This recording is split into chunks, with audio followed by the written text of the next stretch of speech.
है, एप्लीकेंट्स बहुत ज्यादा है और तैयारी कराने वालों की तो कोई कमी ही नहीं है। ठीक कह रहा हूं, गलत कह रहा हूं? और वहां पे मोटिवेशन की कोई कमी नहीं है। मतलब आपको मोटिवेट करना, आपके घर वालों को मोटिवेट करना बहुत ही आसान है।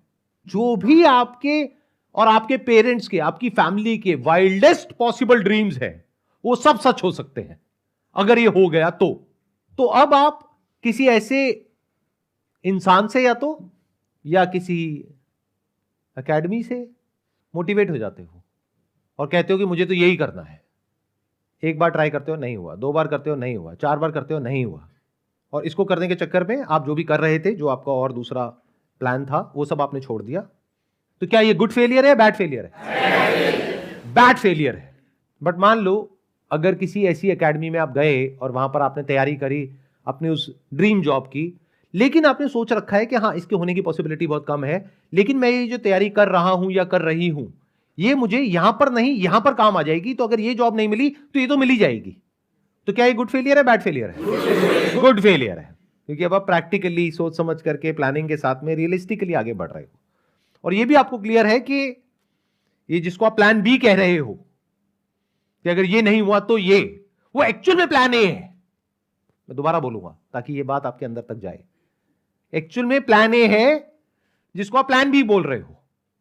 अगर ध्यान से मेरी इस बात को सुनोगे तो अपने माइंड के अंदर जो भी आपने अपने फ्यूचर को जैसे भी इमेजिन किया हुआ है, उसका जो पूरा का पूरा रोड मैप है, वो अपसाइड डाउन टर्न हो जाएगा।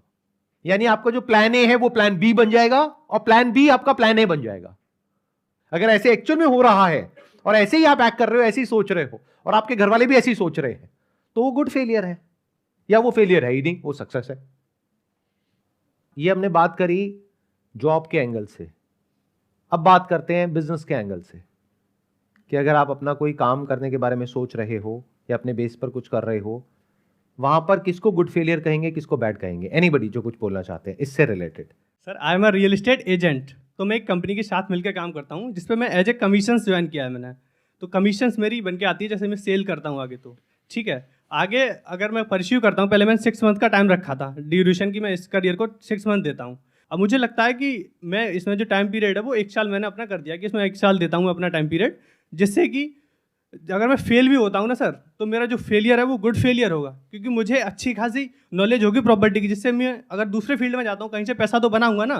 इस फील्ड से नहीं बनाऊंगा तो कहीं और से बनाऊंगा, लेकिन वेल्थ क्रिएट करने के लिए रियल एस्टेट एक अच्छी इंडस्ट्री है। और इसमें जो आपको फाइनेंशियल लॉस होगा अगले 1 साल में, वो कितना है? फाइनेंशियल लॉस सर है ही नहीं, कंपनी मुझे सपोर्ट करती है, 5,000 रुपये चलाने के लिए देते हैं। तो कोई रिस्क नहीं है? Risk zero sir, financial risk कोई नहीं है? Zero sir, risk zero. This is a perfect example of a good failure, क्योंकि इनको बहुत कुछ सीखने को मिलेगा और इन्होंने पहले से ही सब कुछ सोच रखा है।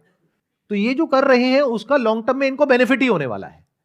इनफैक्ट शॉर्ट टर्म में भी कोई नुकसान नहीं है।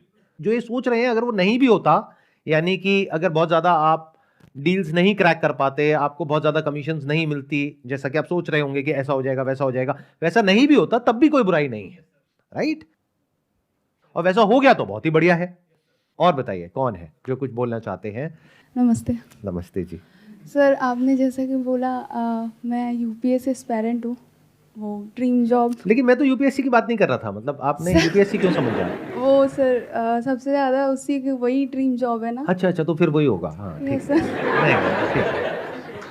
तो मेरा सवाल सर ये था कि सर आपने जैसे कि बोला कि प्लान ए और प्लान बी दोनों होना चाहिए। तो सर जैसे कि आपने बोला कि प्लान जो बी होता है वो एक्चुअली हमारा प्लान ए होता है। तो सर अभी मेरा